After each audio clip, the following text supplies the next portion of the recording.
Telespettatori di Antenna 3, buonasera, ben ritrovati con 20 e 10, l'approfondimento quotidiano dei nostri telegiornali con i temi, le notizie della giornata, della settimana. Questa sera parleremo di un tema che ha ampio riscontro nel nostro territorio ed è quello del volontariato. Saluto quindi gli ospiti che sono qui con noi questa sera, il senatore Franco Conte di Alternativa Popolare. Buonasera. Senatore, grazie per essere qui con noi, e Alberto Franceschini, presidente di Volontari Insieme CSV. Buonasera, Franceschini. Allora, volontariato in una regione come il Veneto, che è una di quelle che hanno il maggior numero di associazioni e di volontari che si dedicano a queste attività. Allora, abbiamo voluto intitolare la trasmissione Volontariato, la risorsa del Veneto. Senatore, è la vera risorsa del Veneto questo patrimonio delle associazioni di volontariato e dei volontari? Beh, non c'è dubbio che è una grandissima risorsa, in una regione fra l'altro che economicamente va abbastanza bene, sia pure con qualche scricchiolio degli ultimi anni. È effettivamente una risorsa ed è un volontariato molto variegato, perché magari siamo portati a pensare qualche volta al volontariato di chi fa assistenza a qualche persona, a chi si trova in situazioni di disagio, ma pensiamo alla variegazione invece del volontariato, che va da quello degli alpini che abbiamo visto 2 settimane fa, che hanno collaborato all'organizzazione di quella grandissima manifestazione che ha dato lustro alla città di Treviso. Pensiamo al volontariato dei soci delle associazioni sportive, pensiamo al volontariato dei soci delle Proloco, pensiamo al volontariato dei soci che fanno invece assistenza con associazioni tipo quelle degli anziani, tutte quelle che si occupano delle persone che non stanno bene. Quindi effettivamente abbiamo una risorsa che, tradotto, so che questo piace molto all'ospite che è qui con me questa sera, Alberto Franceschini, e se noi la tramutiamo in valore economico effettivamente ha un grandissimo valore, ma questo è giusto che lo dica Alberto Franceschini, perché ha portato avanti con la sua associazione un'analisi, uno studio in questo senso. Ci contraddistinguiamo come veneti, ma direi anche più in generale come italiani, per questa apertura, per questa disponibilità che abbiamo nel renderci conto che ci sono tantissime situazioni che possono essere affrontate solo con associazioni, solo con volontari. Io ho fatto anche l'amministratore e io ricordo benissimo che tantissime questioni, tantissimi problemi del mio comune ho potuto affrontarli e risolverli, soprattutto risolverli, perché questo è l'aspetto importante, proprio facendo ricorso alle associazioni del mio territorio, del mio comune. Sono effettivamente una risorsa, dobbiamo essere orgogliosi di questa risorsa, dobbiamo cercare, io mi devo occupare anche di questo, da un punto di vista normativo, anche di creare i presupposti perché queste persone possano lavorare con la necessaria e con la dovuta tranquillità. E consentitemi di fare subito una riflessione a quello che è successo qualche anno fa, ma che si è tradotto proprio in atto concreto pochi giorni fa, con il presidente della Proloco di Refrontolo. Ecco, volevo arrivarci dopo, ma lei ha già toccato l'argomento, perché è proprio di questi giorni la notizia appunto che praticamente la Proloco di Refrontolo, dopo che il presidente è stato indagato per la tragedia del molinetto della Croda che ha portato al decesso di 4 persone, la Proloco insomma ha deciso di fare sciopero, diciamo così, cioè di sospendere e annullare tutte le attività che erano in programma. Io vorrei augurarmi di no, perché sarebbe un cedere il campo di fronte a una situazione che è paradossale, che è quella della responsabilità oggettiva. Dico che su questo tema io ho già fatto anche 2 interrogazioni, una subito dopo la tragedia e una in un secondo momento quando sono pervenuti gli avvisi di garanzia, inizialmente anche il sindaco, perché anche il sindaco era stato coinvolto in questa responsabilità oggettiva. L'istituto della responsabilità oggettiva è una norma che non ha più senso. Perché? E cosa vuol dire responsabilità oggettiva? Vuol dire che una persona è responsabile di qualcosa che fanno gli altri. Non è giusto che sia così.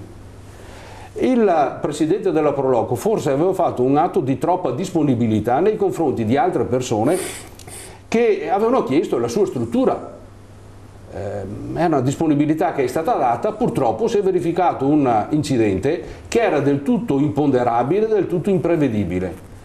Quindi è stato il destino che ha portato a quella situazione e al fatto che ci siano state 4 vittime. Allora io mi chiedo perché persone che non hanno nessuna responsabilità, ma che hanno dato la loro disponibilità, adesso devono pagare. Ecco, questo istituto quindi della responsabilità oggettiva deve essere rivisto. Io sto assumendo appunto delle iniziative a livello parlamentare per andare a correggere questo.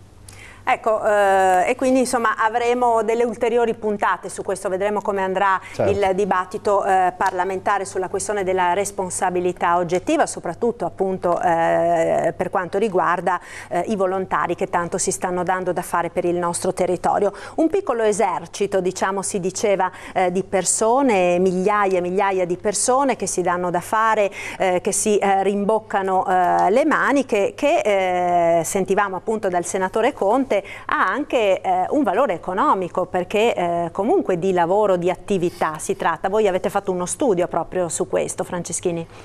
Ma sì, il volontariato veneto e quello trevigiano non è solo numeroso, ma è anche un volontariato fortemente impegnato in molte attività.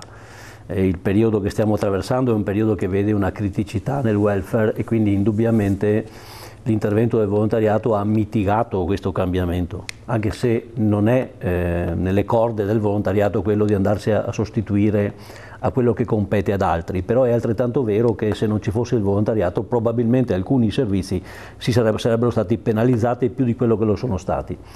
La Treviso ha 450 associazioni di volontariato ed è un numero consistente, una base associativa di 80.000 soci e 8.000 volontari, quindi è veramente un piccolo esercito che in qualche modo lavora con continuità nel cercare di intervenire in alcuni luoghi in cui magari c'è più bisogno del suo intervento. C'è però anche un'altra parte che il volontariato vorrebbe fare di più se fosse in qualche modo reso interlocutore da parte degli enti locali. Il volontariato ha compiti di rappresentanza anche, cioè una volta che abbiamo individuato il bisogno e che abbiamo cercato di alleviarlo, vorremmo anche discuterne qualcuno, perché quel bisogno magari bisogna che lo assuma qualcun altro, non è che possiamo noi farci carico della risoluzione del problema, e questa è una parte in qualche modo che è una parte abbastanza trascurata. Certo è che l'apporto del volontariato è un apporto significativo, noi l'abbiamo da qualche anno tentato di dargli una dimensione economica, per dire quant'è sto valore. Ogni volta che lo proponiamo la gente rimane un po' sconclusionata, nel senso che non si pensa mai che chi fa volontariato di fatto fa un lavoro, non è che va a giocare, fa un lavoro, che quel lavoro si possa poi in qualche modo identificare con una dimensione economica è altrettanto vero, no? Io credo che ci sia però bisogno, e il volontariato lo aspettava, di un passaggio importante che con la riforma di cui si sta discutendo in questi giorni dovrebbe arrivare. Abbiamo alcune perplessità perché la domanda del volontariato è soprattutto quella di domanda di semplificazione. Cioè il volontario... E non solo del volontariato, è una domanda piuttosto diffusa in Italia. Noi registriamo questo, a fare il volontario si trovano sempre persone, a fare il dirigente del volontariato se ne trovano sempre meno. Quindi vuol dire che l'aspetto gestionale di un'associazione di volontariato è un aspetto che è gravoso e anche denso di rischi. Voi ne avete citato uno prima, ma potremmo citarne un sacco di problematiche che nascono. Si immagini che noi dovremmo applicare la legge 81, quella sulla sicurezza sul lavoro, no? Che è una legge che anche noi in qualche modo dovremmo rispettare, ma potrei citarle quella della responsabilità del Presidente. Allora, la legge di riforma per esempio non ci risolve questo problema, perché un Presidente oggi è lui il responsabile di quello che accade in associazione. Faccio l'esempio con le imprese, no? Se lei prende una SRL, se la SRL fallisce o commette qualche irregolarità per cui restano dei debiti in giro, non li paga il titolare della SRL, chi aspetta soldi non riceverà nulla. Se succede ad una associazione di volontariato trovarsi in questa situazione perché ha fatto alcune cose, chi ne risponde è il Presidente direttamente con i suoi soldi. Allora l'idea di dare personalità giuridica alle associazioni così che questo problema si risolva nella dimensione della riforma non lo troviamo, perché viene ancora chiesto un deposito cauzionale di 15.000 euro per poter avere la personalità giuridica. Un'associazione che hanno bilanci quelle che in qualche modo mediamente di meno di 10.000 euro, è altrettanto vero che questa è una strada impercorribile, per cui c'è bisogno, se si vuole che il volontariato continui, e continuerà a prescindere secondo me, di rimanere però un volontariato organizzato e che si iscrive ai registri. Però un'altra tendenza che c'è è che le associazioni tendono a costituirsi, ma non a riferirsi alle normative esistenti, ma a tenersi a lato, così che evidentemente non hanno vincoli di natura gestionale, e quindi questo non fa bene alle associazioni. Io spero che la riforma che finalmente è arrivata al punto finale, la riforma del terzo settore, stiamo parlando che ormai è giunta alla fine, nel senso che abbiamo i decreti delegati che sono andati in Parlamento in questi giorni e che in qualche modo tracciano le linee di condotta del prossimo. È una riforma che si attendeva, la legge sul volontariato è del 91, quindi sono 26 anni che è stata fatta la legge, quindi c'era un bisogno di riforma. Sì, è stato individuato perché questo bisogno di riforma, e qua torniamo al valore che ha il volontariato, perché dopo il censimento del 2011, quando si sono letti i dati ci si è accorti che il volontariato è cresciuto moltissimo, ma non solo nelle prestazioni dei volontari, ma il terzo settore nell'insieme era l'unico settore che continuava a svilupparsi, con incrementi anche occupazionali, seppur non si possono riferire ad altri settori, ma era l'unico settore che camminava. A quel punto il Presidente del Consiglio di allora decise di avviare questa riforma. Dopo 3 anni ci siamo, insomma, noi quindi abbiamo questa riforma. Però ripeto, anche il testo unico che è uscito di tutte le leggi che riguardano il terzo settore è una normativa che ha ancora una sua complessità. Per l'amor di Dio, tutto non si può semplificare, però credo che uno sforzo in semplificazione servirebbe. Diversamente abbiamo problemi a reggere poi alla fine, quando gli adempimenti aumentano. Dopodiché c'è un... Ecco, giriamo allora subito, prima di andare avanti con altre questioni, questa sua riflessione al senatore. C'è questa richiesta forte di semplificazione da parte delle associazioni di volontariato, proprio perché altrimenti si rischierebbe anche di mettere in crisi questo sistema che comunque abbiamo sentito è una risorsa fondamentale per il territorio, che talvolta va anche a sostituire, per quanto le associazioni insomma non vorrebbero, però di fatto accade che va a sostituire laddove il pubblico non riesce a soddisfare quelle che sono le richieste dei cittadini. Beh, è una richiesta legittima. Facevo riferimento anche prima ad alcune situazioni che si sono verificate, che probabilmente continueranno a verificarsi e che non trovano nelle normative esistenti delle risposte adeguate. Faccio questa riflessione: i decreti li abbiamo aspettati per tanto tempo, adesso sono in addirittura d'arrivo. C'è un'apertura comunque, questa l'ho colta da parte del governo, che non siano dei decreti immodificabili, perché molto spesso succede questo: ci sono dei decreti che arrivano alle 2 Camere, vengono richiesti i pareri, molto spesso i pareri non sono stati tenuti in considerazione. Mi pare che ci sia un atteggiamento diverso, quindi io sono fiducioso che con la maggiore capacità che hanno le 2 Camere, proprio per il coinvolgimento molto più ampio di raccogliere le istanze del territorio, ci sia la possibilità di intervenire con quelle modifiche che vanno nella direzione richiesta prima dal Presidente Franceschini. Certamente mettere insieme in Italia norme di un settore che provengono, che magari si intersecano tra di loro, non è semplice. Molto spesso si ricorda l'appesantimento burocratico, che è figlio di una proliferazione eccessiva di leggi. Noi abbiamo in Italia oltre 120.000 leggi, sono troppe. La Francia, che è un paese evoluto quanto l'Italia, che fa parte come l'Italia dell'Europa, ne ha molte di meno. Quindi noi dobbiamo arrivare a quei citati prima testi unici che mettono insieme tutte le normative dei vari settori. Se riusciremo a fare questo, credo che andremo nella direzione che è stata chiesta. Anche perché, e ritorno sempre al settore del volontariato, ecco, non tutte le associazioni di volontariato sono messe nelle stesse situazioni. Faccio un esempio. Qualche anno fa, per le associazioni del settore sportivo dilettantistiche sono state introdotte delle norme fiscali di agevolazioni e riguardavano solo le associazioni sportive. In un secondo momento le stesse agevolazioni sono state introdotte, non so, per le associazioni culturali, per altre forme di associazione. Quindi non c'è un pari trattamento tra non c'è un associazioni. trattamento pari, dobbiamo cercare di arrivare a questo. A un'uniformità, allora, no? All'uniformità normativa, all'uniformità fiscale, alla uniformità di responsabilità. Dicevo, non è facile perché in passato si sono stratificate delle norme e delle leggi che adesso è molto difficile andare a scostare. Guardate che in Italia una delle attività più abbondanti da un punto di vista numerico è quella degli avvocati. Perché? Perché laddove ci sono tante leggi ci sono anche tanti avvocati, e quindi proprio perché c'è questa situazione non è difficile andarla a rimuovere, andarla a cambiare. Però ripeto, questo è stato fatto, io conosco quel settore meglio di altri, è stato fatto per esempio con la riforma della scuola.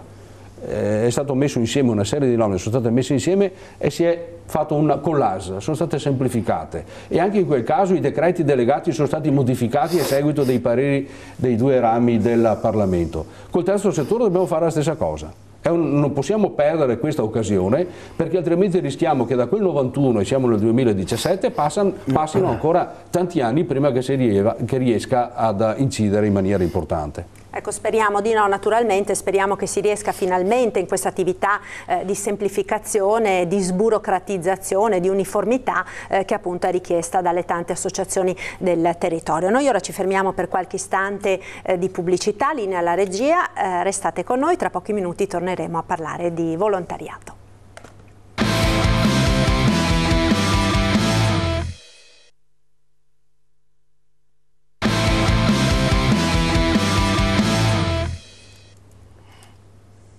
Venti e 10, rieccoci in diretta con il senatore Franco Conte ed Alberto Franceschini, presidente di Volontari Insieme CSV. Stiamo parlando di volontariato, dei problemi, delle richieste del volontariato e delle necessità che ci sono per questo piccolo esercito, dicevamo, di persone. Sono davvero tante nel nostro territorio che nei settori più disparati fanno appunto delle attività di volontariato.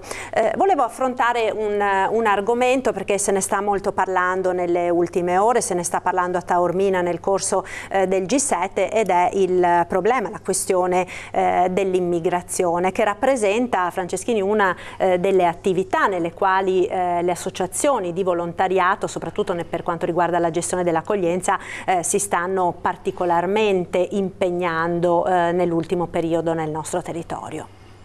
Questo fa parte delle nostre specificità, ci occupiamo di solito di problemi che riguardano gli ultimi e quindi in qualche modo i migranti sono diventati un problema. Ieri sera ne discutevamo in un convegno organizzato da Volontari Insieme, in cui mettevamo insieme il problema dei migranti con il problema della demografia del nostro paese, e ne usciva uno spaccato che per i più è sconosciuto, e cioè che la caduta demografica del nostro paese, per mantenere una condizione economica complessivamente come quella che abbiamo, ha bisogno annualmente di circa 500.000 migranti che arrivano nel nostro paese. Quando parlo di immigrazioni non parlo semplicemente di quelli che arrivano dall'Africa, ma possono arrivare da qualsiasi altra parte. Il problema è che in Italia... Parliamo di persone che lavorano, di persone che lavorano, di persone che vengono e che possono lavorare. Allora il problema è che in Italia una politica delle migrazioni non è mai stata fatta, noi abbiamo sempre lavorato sull'emergenza. Se il senatore Conte, ma come il sottoscritto si ricorda, alcuni anni fa, quando arrivavano immigrati, siamo andati avanti a colpi di sanatorie, cioè teoricamente uno veniva in Italia se aveva il posto di lavoro, praticamente arrivavano in Italia e poi di sanatoria in sanatoria li abbiamo regolarizzati. Adesso la situazione è completamente diversa ed è una situazione di emergenza, però anche qua occorre semplicemente avere capacità di gestione della situazione. Noi a suo tempo abbiamo sottoscritto con molti comuni della provincia di Treviso un protocollo d'intesa che in qualche modo tendeva a far sì che le persone che venivano in Italia ed erano richiedenti asilo, nella fase istruttoria della loro posizione, cioè fin tanto che non gli venisse riconosciuto a quelli che ne avevano diritto il permesso di stare in Italia, ci fosse un utilizzo delle persone in attività socialmente utili. Questo protocollo però fa una fatica cane ad andare avanti, perché ci sono ostacoli di tutte le qualità. E sì che abbiamo risolto il problema del lavoro dicendo che sarebbero diventati volontari delle associazioni. Abbiamo risolto il problema delle assicurazioni perché c'è appositamente un fondo all'INAIL per assicurare queste persone. Il vero problema è trovare il sindaco, l'amministrazione comunale, i dirigenti del comune che assecondino questa finalità, perché se invece di avere le persone che tutti vedono stranamente e che stanno a bighellonare nei nostri paesi, le avessimo a fare azioni relativamente a lavori che sono necessari, probabilmente il fenomeno sarebbe in qualche modo gestito diversamente.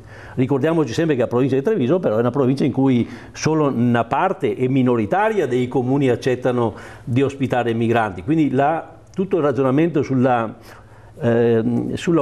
tenerli in maniera diffusa sul nostro territorio è una cosa che non funziona, no? È chiaro che abbiamo quindi dei problemi da risolvere, però la migrazione di per sé non è un elemento negativo. Ieri sera veniva fuori l'altra cosa che di solito compare continuamente, cioè questi in fin dei conti portano via lavoro ai nostri concittadini. Questa è una cosa che non è assolutamente vera, sì, lo dimostravano ieri. Questa è un'obiezione che è stata mossa. Lo dimostrava ieri tutta una serie di affermazioni fatte dal senatore Della Zuanna, ma anche da altri, che ci sono attività che i nostri non fanno a prescindere dal bisogno di lavoro, non vanno a farle. Allora quelle attività qualcuno le dovrà pur fare e questi sono evidentemente i candidati primi a fare quelle attività là. Allora un po' di più buona volontà, un po' meno di strumentalizzazione politica per ragioni che non sono comprensibili, le cose funzionerebbero meglio. Regioni come questa ci sono attorno alle nostre, ce ne sono molte, e la regione, l'Emilia, la Toscana, il Piemonte, che hanno assunto come regione il problema, lo stanno affrontando in maniera molto diversa dalla nostra. Si immagina che c'è il progetto SPRAR, quindi un progetto di accoglienza diffusa, finanziato dal governo, che potrebbe in qualche modo risolvere molti di questi problemi. Che nel nostro territorio però nel nostro territorio riesce, c'è solo un progetto partito come SPRAR, non ce ne sono altri, e quindi è evidente che il problema esiste e la soluzione non è fuori dalla porta. Non è semplice. Senatore Conte, anche a Taormina se ne è parlato, anche i grandi della terra non riescono a trovare un accordo su questa questione così importante, soprattutto a maggior ragione in questo momento storico. Ma credo che il limite sia nel fatto che ogni paese vede la questione migranti dal suo punto di vista, cioè dal punto di vista del proprio paese. Non è una situazione che sia creata così occasionalmente, è la situazione che deriva da una situazione economica molto grave in alcuni paesi, da paesi che vivono in clima di guerra, altri paesi che hanno la guerra interna, la guerra civile, e quindi ci sono delle persone che fuggono alla ricerca di situazioni migliori. Naturalmente, se venisse gestito a livello globale questo problema, ci sarebbe una capacità di risposta molto maggiore. È già stato detto prima, noi lavoriamo in situazioni di emergenza. Quando si lavora in situazioni di emergenza si lavora sempre male. Il secondo aspetto, e anche questo ho già detto, siamo in situazioni in cui questo tema viene strumentalizzato da un punto di vista politico, e anche questo fa male alla capacità di affrontare i problemi. Venendo alla situazione di Treviso, della nostra provincia, del nostro territorio, io leggo qualche volta delle notizie nei giornali in cui ci sono imprenditori trevigiani, non di altre località, imprenditori trevigiani che non riescono a trovare alcuni tipi di professionalità, che non sempre sono i lavori più deleteri, i lavori umili, i lavori dove ci si sporca. Sono lavori che anche queste persone che vengono da altre realtà, con un po' di formazione, è necessario che ci sia anche la formazione al lavoro, la formazione professionale, con un po' di formazione potrebbero fare. E non è che portino via i posti di lavoro a persone nostre, a trevigiani.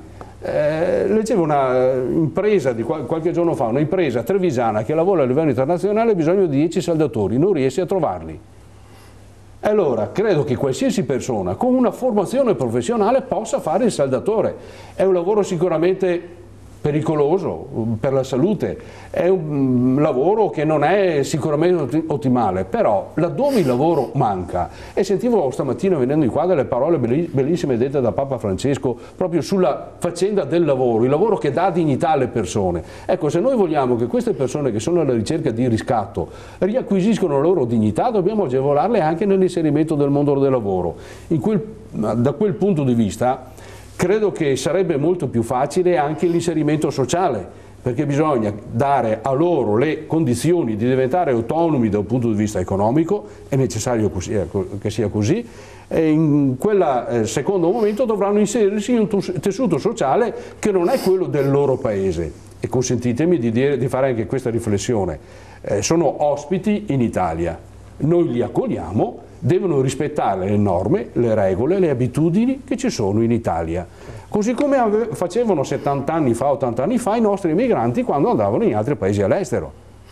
Così come c'è il rispetto di chi di noi va a visitare una moschea, di entrare con le modalità che sono consone alle loro abitudini. Altrettanta delicatezza, altrettanto rispetto ci deve essere verso quelle che sono le nostre abitudini, le nostre tradizioni. E quindi non, e qua consentitemi di essere critico, non so, contro quegli insegnanti che non volevano il crocifisso in classe e che non volevano il presepio nel loro edificio scolastico perché andava a offendere delle sensibilità. Ma perché si offendono delle sensibilità? Assolutamente no. Allora dovremmo noi privarci di quelle che sono le nostre tradizioni, il nostro credo religioso, la nostra fede, perché magari ci sono altre persone che la pensano diversamente. Col massimo rispetto per le altre persone, con la massima delicatezza nei loro riguardi, però credo che le regole di un paese devono essere rispettate da tutti. Ecco, rispetto da una parte e dall'altra, e su questo credo nessuno abbia da obiettare. Ma torniamo al discorso iniziale, il discorso di queste associazioni, di queste tantissime associazioni e dei moltissimi settori nei quali si stanno dando da fare i volontari. Un diciamo, capitolo particolare, Franceschini, è proprio rivolto ai bisognosi, agli ultimi, ai portatori di handicap, agli anziani. Voi vi state impegnando particolarmente per esempio nel trasporto dei disabili con un progetto ad hoc. Nei centri di sollievo, per esempio per i malati di Alzheimer, anche questa purtroppo è una nuova emergenza che sta emergendo appunto nel nostro territorio.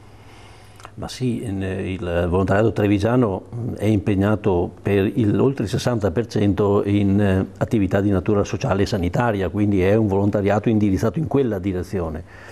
È chiaro che l'intervento, credo che ieri ci sia stata una riunione in ospedale con tutte le associazioni che lavorano in ospedale, e ce ne sono quasi 25 associazioni che operano giornalmente all'interno dell'ospedale.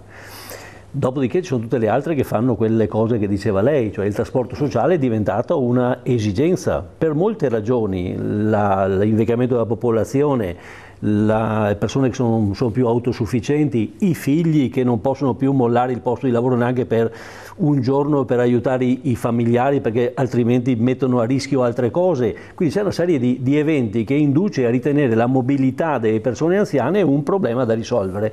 Lo si è risolto con le singole associazioni che hanno raggiunto accordi con i comuni, lo si è risolto con un progetto regionale che è stato chiamato Stacco e che attraverso un call center collocato dentro al centro servizio del volontariato raccoglie le richieste delle persone che hanno bisogno di essere spostate, e in ragione a questo si attiva l'associazione e si fanno questo sistema di trasporti. Il sollievo, i centri di sollievo sono una attività nata proprio nella nostra provincia, nel Lussotto.